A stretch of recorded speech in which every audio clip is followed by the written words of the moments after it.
хизээнээс эхлээ Сузукиг хэрглэж эхлэв? Ямар тухуд даваа талууд байгаад байна уу?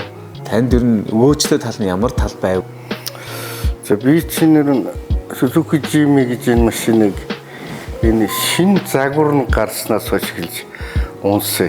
Яг туулах чадвар сайтай. Ийм талыг би их сонирхож тэгж авсан юм.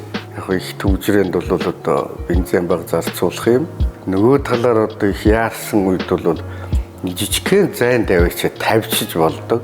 Зогсоолд амархан тавьчиж болдгоор бас их давуу талтай. Ийм талуудыг бодоод тэгээ авсан үнэхээр одоо бас надад бол таалагдсан. Тэгээ одоо бас явах зүгээр цас мастай үед бол одоо мостойгоо явчихна.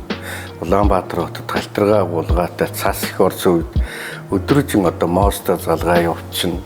Урдаа сайхан тохируулаад мостой явж явахад бол ямар ч аюул авааран бол байхгүй сайхан шинэ өвлийн дугуйтай. Тэгээ явж явахад бол маш их найдвартай, их түшигтэй.